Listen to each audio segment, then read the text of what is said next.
Hi, my name is Hansford Prince, and I'm an actor. I wanted to relate a Black in America, Black in Theater story. A few years back, I was doing a play, starring in a play called Blood Knot, Athol Fugard's Blood Knot, which is an anti-apartheid South African play. And we were performing the play at a predominantly white theater in a predominantly white neighborhood. And the artistic director of the theater wanted to challenge his audience and challenge his subscribers. Well, we were also challenging his community because we were getting complaints about the play. And also, after the show, we would all go over across the street. There was a tavern, and have a few beers and laughs with the audience members and other people who came to see the play and talk about the play a bit. So someone told us that there were actually complaints, and the police were actually being called and were looking at us, and we didn't pay any attention to it. So after one show, a lot of our friends came to the show, this one particular show, and after the show, we all went across the street to the tavern, and we were discussing the play and, talking about it and the social relevance and having a few beers. And someone in the group, I remember being inside, said they wanted to go outside and smoke a cigarette. And we said, well, we're drinking beers. And they said, well, it doesn't matter. The outside in the back is a parking lot. So you can just bring your beers. They're just little pint glasses. No one's going to say anything. So we retired outside, and there were two groups of circles. One was a smoking circle, and one was more of a drinking circle. So I'm in the drinking circle, and we're drinking beers and talking. And in the smoking circle, I noticed, or I could smell, that maybe someone had fired up a joint and was smoking some marijuana, a little bit of marijuana, but no one said anything. No one really noticed. So there was a friend of mine who was there, and I remembered that he owed me $5. So I said, hey man, half jokingly, what about those $5 you owe me? And he said, oh, and he was digging in his pocket to get the money. I forgot, here, let me get you the money. And I said, no, man, look, just buy me a few beers and you'll be cool. He says, no, because I don't want you messing with me about these $5. So I'm going to get you the $5 and I'm going to buy you some beers. I said, cool. So he pulled it out, handed me the $5. I put it in my pocket. And as soon as I put the money in my pocket, we heard, woo, woo, woo, woo, and saw sirens. And these two police cars zoomed into the parking lot. So we panicked a little bit, like, oh my God, we were out here drinking.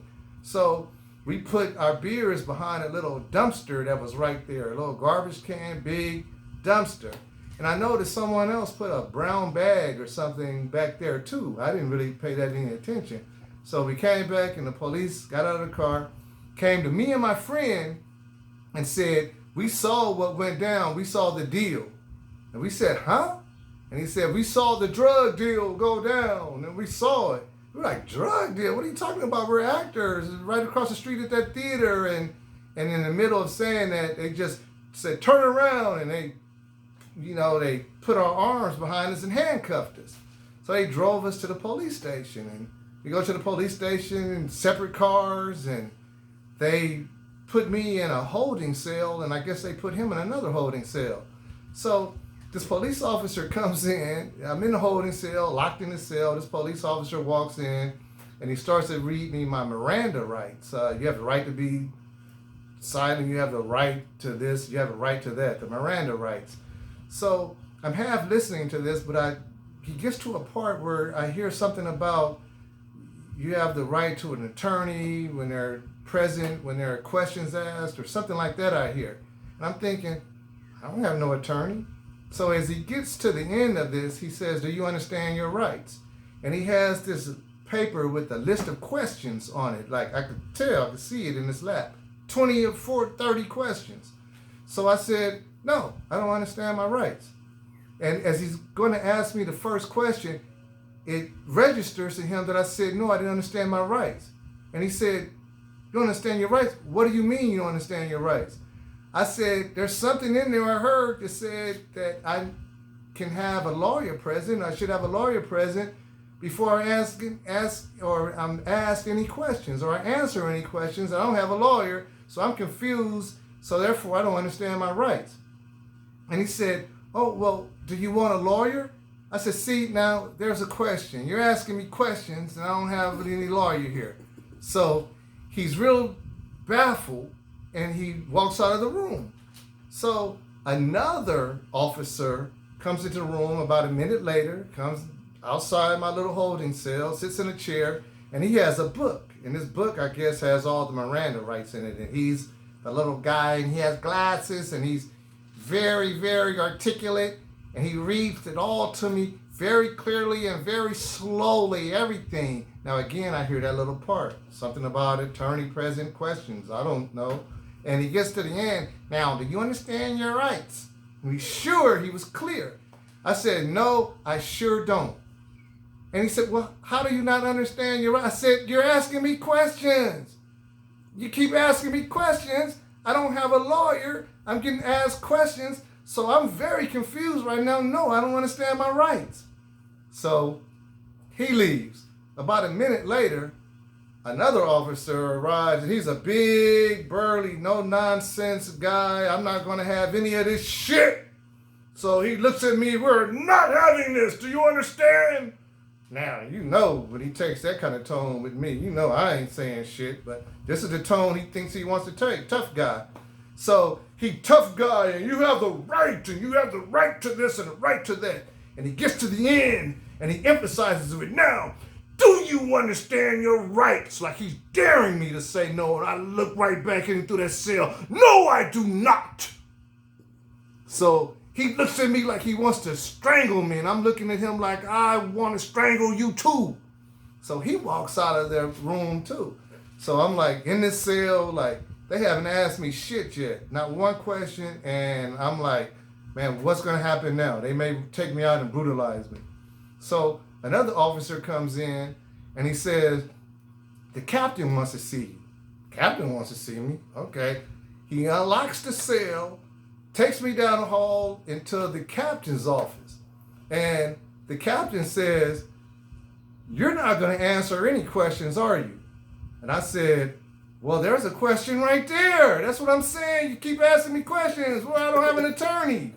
And he says, do you want an attorney? Well, there's another question. That's what I'm saying. I don't understand my rights. I don't understand the whole thing. You keep asking me questions. And he said, okay, you win. You got it. He said, here's what's going on. At that bar, there had been some drug activity or something like that going on. People have been complaining. Not your theater group, but sometimes the people during the week or something, on the weekends, I don't know, they were exchanging drugs or some kind of drug deal. We know it's not you, and we're sorry, and I apologize. I said, okay. So he says, look, because of you right now, I'm going to have to revisit all our policy and procedures. Maybe, you know, we may have to reconstruct all of it, and I'm going to have to retrain all of my officers because of you. And I said, well, one place you may want to start also is having some officers of color on here. You may want to start there. And he said, that's the first place I was going to start. As a matter of fact, he said, would you be interested in a career in law enforcement? And I said, me? Well, you know, I'm an actor. I kind of like being an actor, so I'm cool. And he said, well, I bet you're a pretty good one. And I said, well, yeah, you know, I am. You know, come and see the play. And he said, I'm going to have the whole force come and see the play. And I said, there you go. See, you making progress already. You ain't asking me no more questions. So as I walk out the door and I'm walking down the hall, I hear him laughing. And I have the captains laughing. I'm walking down the hall past all these officers who are looking at me in amazement and awe, like, who is this guy? I walk out into the parking lot, and there's 3 cars out in the parking lot. And they are the most of the staff of the theater, this predominantly white theater, most of their staff. So our stage manager is outside, out of one of the cars, and she's crying. She's shook up. Hansford, oh my God, Hansford, are you all right? Did they do anything to you? I'm like, no, they didn't do anything. I'm cool. You know, let's go back to the party. So she opens the door. I get in the car, get into the back, and as we're driving out of the parking lot, they say to me, Hansford, what happened? And I'm like, what happened? I said, thought about it for a minute. And I said, you know what? You guys wouldn't understand what happened and you wouldn't believe me.